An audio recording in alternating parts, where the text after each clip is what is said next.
নমস্কার বন্ধুরা, job updates and news চ্যানেলের পক্ষ থেকে তোমাদের সকলকে জানাই স্বাগত।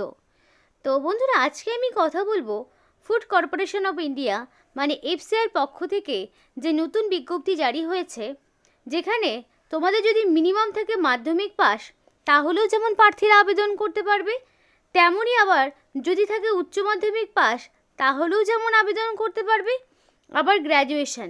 তার মানে তিন ধরনের শিক্ষাগত যোগ্যতায় ফুড কর্পোরেশনের পক্ষ থেকে নিয়োগের বিজ্ঞপ্তি জারি হয়েছে, যেখানে তোমাদেরকে গ্রুপ বি থেকে শুরু করে গ্রুপ সি এবং গ্রুপ ডি সমস্ত রকমের পোস্টে নিযুক্ত করানো হচ্ছে। তো এখানে অ্যাপ্লিকেশন করতে গেলে প্রার্থীর মিনিমাম বয়স হতে হবে 18 বছর এবং প্রচুর শূন্য পদে ওভারঅল সমস্ত রকম স্টেট থেকেই মানে প্রত্যেকটি স্টেট থেকে অ্যাপ্লিকেশন করতে পারবে। তাই যারা আসাম ত্রিপুরা থেকে ভিডিওটি দেখছো বন্ধুরা, তারাও সম্পূর্ণ নোটিফিকেশনটি দেখো, তাহলে এই নোটিফিকেশনটি আমার মনে হয় তোমাদের প্রত্যেকের জন্য ভীষণ হেল্পফুল হতে চলেছে। তো ওয়েস্ট বেঙ্গলের বন্ধুরা যারা রয়েছে তারা 23 জেলার যে কোনো প্রান্ত থেকেই ছেলে মেয়ে প্রত্যেকেই আবেদন করতে পারবে। আর এই ভিডিওর মাধ্যমে সমস্ত ডিটেলস, পোস্ট সংক্রান্ত যাবতীয় ডিটেলস, কীভাবে অ্যাপ্লিকেশন করবে, সমস্ত ডিটেলসে আলোচনায় ভিডিওতে তোমাদের সাথে শেয়ার করব। কিন্তু তার আগে বিস্তারিত বলার আগে প্রত্যেকের কাছে আমি একটাই রিকোয়েস্ট জানাতে চাই যে যারা এখনও আমাদের এই চ্যানেলটিকে সাবস্ক্রাইব করোনি তারা ঝটপট চ্যানেলটিকে সাবস্ক্রাইব করে পাশে থাকা বেল আইকনটি ক্লিক করে দাও, যাতে করে পরবর্তী সমস্ত রকম ইনফরমেশন পেয়ে যেতে পারো। তো চলো বন্ধুরা, দেরি করব না, এবার অফিসিয়াল নোটিশ নিয়ে বিস্তারিত আলোচনা তোমাদের সাথে শুরু করব। ওয়াইজ তোমাদের স্যালারি স্ট্রাকচার কি থাকছে? তো ক্যাটাগরি দু রকম রয়েছে, একটা ক্যাটাগরি 2 টাইপসের মধ্যে পড়ছে, একটা ক্যাটাগরি 3। তবে এর মধ্যে রয়েছে অসংখ্য পোস্ট, মানে বিভিন্ন ধরনের পোস্ট রয়েছে। তো সেই ক্যাটাগরি ওয়াইজ স্যালারিটা কি থাকছে দেখে নাও। তো যদি হয়ে থাকে ক্যাটাগরি 2, তাহলে তোমরা 50,000 থেকে শুরু করে পার মান্থ মানে 1 লাখ মানে মিনিমাম 50,000 এবং হায়েস্ট তোমাদের স্যালারি লেভেলটা স্কেলটা থাকছে 1,80,000 পর্যন্ত। যদি ক্যাটাগরি 3 হয়ে থাকে তাহলে মিনিমাম 28,000 থেকে শুরু করে 1,03,000 পর্যন্ত তোমাদের স্যালারি স্কেলটা থাকছে। মানে বুঝতেই পারছো এর মধ্যে কত রকমের পে স্কেল রয়েছে, মানে বিশাল একটা বেতনে তোমাদের নিয়োগ করানো হবে। এবার জানাবো তোমাদেরকে age limit. Category wise age limit রয়েছে, যেগুলো ক্যাটাগরি 2 পোস্টে পড়ছে, যেগুলো ক্যাটাগরি 2 সেগুলোর কিন্তু বেশিরভাগই রয়েছে গ্র্যাজুয়েশন কিংবা পোস্ট গ্র্যাজুয়েশন। সেই কারণেই বয়সটিকে রাখা হয়েছে ন্যূনতম 21 বছর, ম্যাক্সিমাম 35 বছর, এবং সেটা বিভিন্ন পোস্ট ওয়াইজ পজিশন ওয়াইজ সেটা ডিপেন্ড করবে। যদি ক্যাটাগরি 3 হয় তাহলে সেই ক্যাটাগরি 3-র মধ্যে কিন্তু থাকছে মাধ্যমিক পাশের যেমন পোস্ট তেমনই রয়েছে উচ্চ মাধ্যমিকের পোস্ট। সেই কারণে সেই এজ লিমিটটা মিনিমাম 18 থেকে ম্যাক্সিমাম 27-এর মধ্যে রাখা হয়েছে। মানে 18 থেকে যার বয়সটা 27-এর মধ্যে তারা এখানে আবেদন করতে পারবে। তো এটা তো আমি তোমাদের একটা মিনিমাম এজের একটা ধারণা দিলাম। তো এখানে আবার ছাড় পাবে। তো ক্যাটাগরি ওয়াইজ যে এজ রিল্যাক্সেশনটা থাকে সেটা হচ্ছে ওবিসি প্রার্থীরা 3 বছরের ছাড় পাবে, সুতরাং ম্যাক্সিমাম এজ লিমিট যা রয়েছে তার সঙ্গে +3 হিসাব করবে। আর এসসি এসটিরা 5 বছরের ছাড় পাবে, সুতরাং ম্যাক্সিমাম এজ লিমিট যা রয়েছে তার সঙ্গে +5 করে নেবে।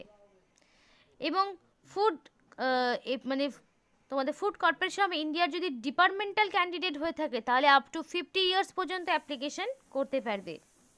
যদি পিডব্লিউডি জেনারেল হয়ে থাকে তাহলে ম্যাক্সিমাম 10 বছরের ছাড় পাবে। যদি ওবিসি হয়ে থাকে তাহলে 13 বছরের ছাড় এবং এসসি এসটি হলে 15 বছরের ছাড়। তো প্রত্যেকটি ক্যাটাগরি ওয়াইজ বয়সের ছাড় কিন্তু পেয়ে যাবে। তো তোমাদের বলেছিলাম ক্যাটাগরি 2 এবং ক্যাটাগরি 3 এই দুই রকম ক্যাটাগরি রয়েছে এবং সেই ক্যাটাগরি ওয়াইজ ভ্যাকেন্সি প্রচুর রয়েছে এবং সমস্ত স্টেট থেকে সমস্ত ক্যাটাগরি ওয়াইজ প্রার্থীরাই মানে এসসি এসটি ওবিসি জেনারেল প্রত্যেকেই আবেদন করতে পারবে। তো যেটা ক্যাটাগরি 2 এর মধ্যে থাকছে, এবার দেখো তোমাদের দেখাবো ক্যাটাগরি 2 ওয়াইজ ভ্যাকেন্সি কি থাকছে।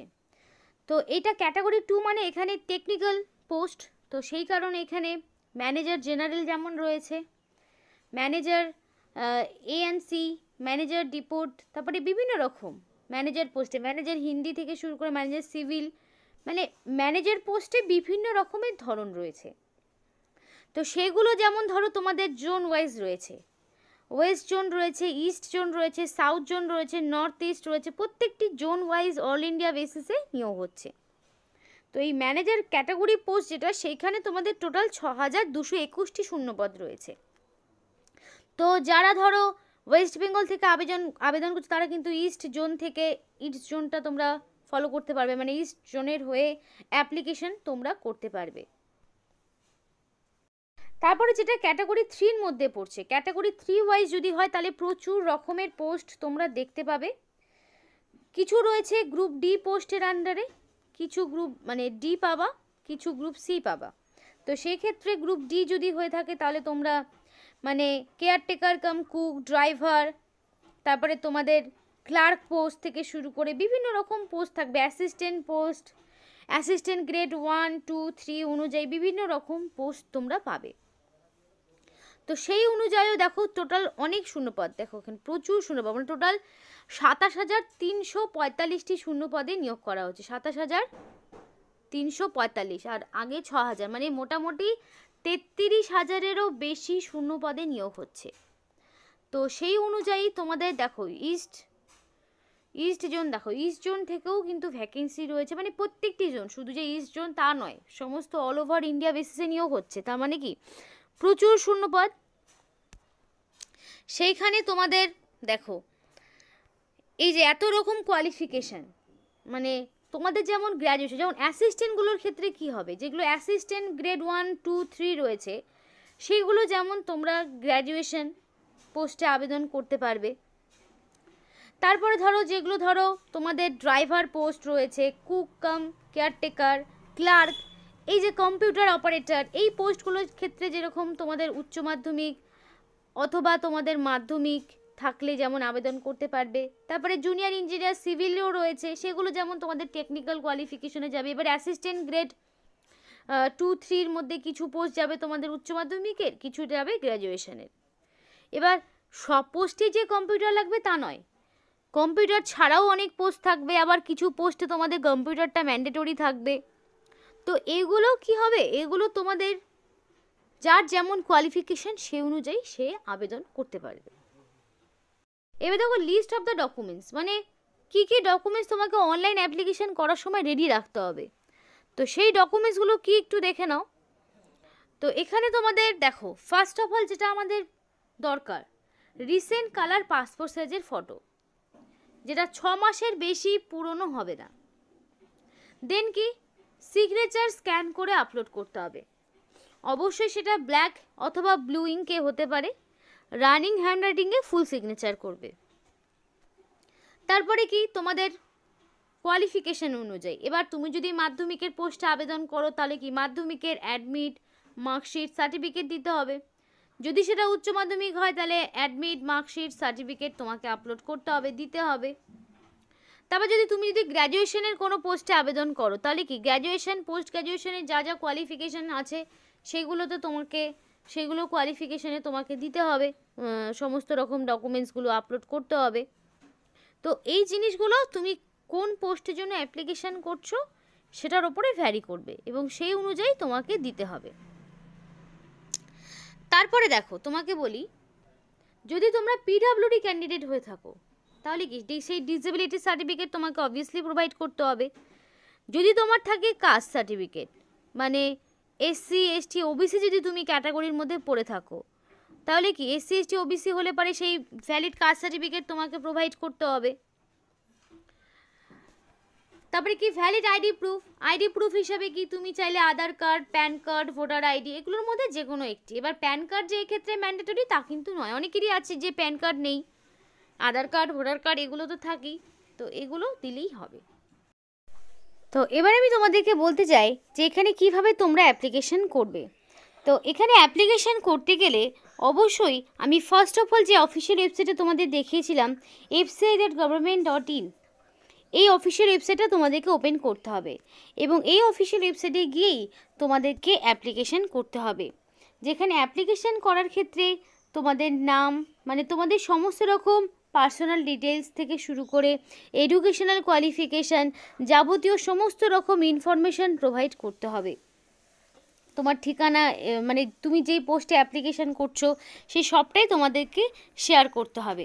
ফার্স্ট অফ অল রেজিস্ট্রেশন করতে হবে। রেজিস্ট্রেশন যদি এর আগে করানো না থাকে তাহলে নিউ রেজিস্ট্রেশন এই অপশানটিতে তোমাকে ক্লিক করতে হবে। করে নিয়ে রেজিস্ট্রেশন কমপ্লিট হয়ে গেলে তারপরে তোমাকে পরবর্তী যে স্টেপ সেটা হচ্ছে অ্যাপ্লিকেশন ফর্ম ফিল আপের প্রসেসটা আসবে। রেজিস্ট্রেশন ক্রিয়েট হয়ে যাওয়ার পরে তোমাদের প্রত্যেককে একটা ইউনিক রেজিস্ট্রেশন নাম্বার দেওয়া হবে। সেই নাম্বারের ওপর ভিত্তি করেই তোমাদেরকে এখানে যেই লগ ইন আইডি সেটা কমপ্লিট করে অ্যাপ্লিকেশন করতে হবে। এবার ক্যান্ডিডেটকে কী কী ডকুমেন্টস দিতে হবে অ্যাপ্লিকেশন প্রসেস চলাকালীন, তো যেগুলো তোমাদেরকে রেডি রাখতে হবে অ্যাপ্লিকেশন করার সময় তোমাদেরকে অবশ্যই সেটা দিতে হবে।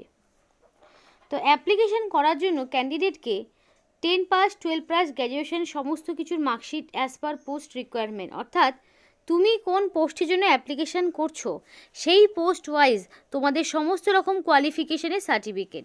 ধরে নাও তুমি মাধ্যমিক পাশের কোয়ালিফিকেশানে আবেদন করবে, তাহলে মাধ্যমিকের কী কী দিতে হবে, অ্যাডমিট দিতে হবে, মার্কশিট দিতে হবে, সার্টিফিকেট প্রোভাইড করতে হবে। ধরে নাও তুমি উচ্চ মাধ্যমিকের কোনো পোস্টে আবেদন করবে, তাহলে কি করতে হবে, উচ্চ মাধ্যমিকের অ্যাডমিট, মার্কশিট, সার্টিফিকেট ওভারঅল সমস্তটাই দিতে হবে। তারপরে দেখো এজ প্রুফ, তো এজ প্রুফ হিসাবে তুমি কি করতে পারো, এজ প্রুফ হিসাবে তুমি চাইলে মাধ্যমিক পাশের সার্টিফিকেট দিতে পারো। এবার যদি তোমার কোনো কাস্ট সার্টিফিকেট থাকে, অর্থাৎ তুমি যদি ইউআর বাদ দিয়ে এসসি এসটি ওবিসির মধ্যে পড়ো তাহলে সেই কাস্ট সার্টিফিকেট তোমাকে প্রোভাইড করতে হবে। আর তুমি যদি নর্মাল জেনারেল ক্যাটাগরি হয়ে থাকো তাহলে তো আর কোনো রকম কাস্ট সার্টিফিকেট দেওয়ার কোনো রকমের প্রয়োজন হচ্ছে না।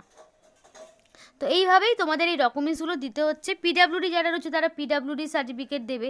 তো এইভাবেই তোমাদের সমস্তটা কিন্তু খেয়াল রাখতে হবে যে কিভাবে অ্যাপ্লিকেশান করার মানে করতে হচ্ছে এবং অ্যাপ্লিকেশান করার সময় তোমাদের কি কি ডকুমেন্টস দিতে হচ্ছে এগুলো মাথায় রাখতে হবে। তারপরে দেখো রিসেন্ট কালার পাসপোর্ট সাইজের ফটো অবশ্যই আপলোড করতে হবে। এবং আরেকটা বিষয় বলে রাখি, ফটো কিন্তু 6 মাসের বেশি পুরনো হলে হবে না। তো সেই কারণে একদম রিসেন্ট কালার পাসপোর্ট সাইজের ফটো তোমাকে দিতে হবে। সিগনেচার করতে হবে, সিগনেচার স্ক্যান করে আপলোড করতে হবে। ভ্যালিড আইডি প্রুফ, আধার, ভোটার, প্যান কার্ডের মধ্যে যে কোনো একটি ভ্যালিড আইডি প্রুফ তোমাকে অ্যাপ্লিকেশন করার সময় দিতে হবে।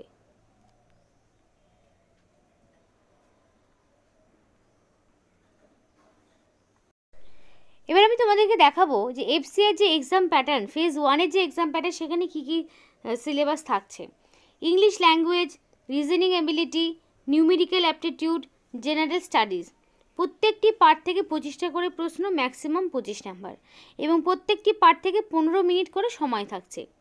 টোটাল সময় থাকছে 1 ঘন্টা, 100টি প্রশ্ন, 100 নাম্বার। এবং এখানে তোমাদের এমসিকিউ প্যাটার্ন অর্থাৎ অবজেক্টিভ প্যাটার্নে তোমাদের কোয়েশ্চেন থাকছে এবং এমসিকিউ প্যাটার্নে তোমাদের পরীক্ষা দিতে হবে। এবার ফেজ 1 ক্লিয়ার হয়ে যাওয়ার পরে যারা কোয়ালিফাইড হবে তাদের ফেজ 2 রয়েছে এবং সেটা পোস্ট ওয়াইজ ডিপেন্ড করবে কোন পোস্টে ইন্টারভিউ হবে, কোন পোস্টে ইন্টারভিউ হবে না, বা কোন পোস্টে ফেজ 1 হবে, কোন পোস্টে ফেজ 2 দুটোই হবে, বা শুধুমাত্র ফেজ 1 সেটা পরবর্তীতে পোস্ট ওয়াইজ ডিপেন্ড করবে। তো তোমাদের যদি কারো ডিটেলস সিলেবাস লেখা অবশ্যই কমেন্ট করে জানো, তাহলে প্রতিটি সাবজেক্ট ওয়াইজ যে বেসিক সিলেবাসটা তোমাদের সাথে তাহলে শেয়ার করবো যাতে করে তোমাদের প্রিপারেশন নিতে সুবিধা হয়। কারণ এখানে কিন্তু প্রচুর শূন্যপদ, মানে প্রায় 33,000-এরও বেশি শূন্যপদে নিয়োগ করানো হচ্ছে। যেই নিয়োগ বিজ্ঞপ্তি খুব শীঘ্রই জারি হবে। নেক্সট আপকামিং মান্থগুলোতেই কিন্তু এই নোটিফিকেশানের ফুল নোটিফিকেশান আউট হবে এবং অ্যাপ্লাই প্রসেস চালু হবে। এবং নোটিফিকেশান আউট হলে অবশ্যই তোমাদের সামনে সমস্তটা নিয়ে আলোচনা শুরু করব যে কিভাবে অ্যাপ্লিকেশান করতে হচ্ছে, মানে পুরো অ্যাপ্লাই ডিটেলস সহ সবটাই শেয়ার করব। তার আগে যদি কারোর লাগে সিলেবাসের সংক্রান্ত বিস্তারিত অবশ্যই কমেন্ট করে জানাও, তাহলে সেই নিয়ে একটা আলাদা ভিডিও নিয়ে আসবো। আজকের মতো এখানেই শেষ করছি। ভিডিওটি ভালো লাগলে অবশ্যই লাইক এবং চ্যানেলটিকে সাবস্ক্রাইব করে আমাদের সাপোর্ট করো, আমাদের সাথে থেকো, পাশে থেকো। আর ভিডিওটি সম্পূর্ণ দেখার জন্য তোমাদের সকলকে জানাই অসংখ্য ধন্যবাদ।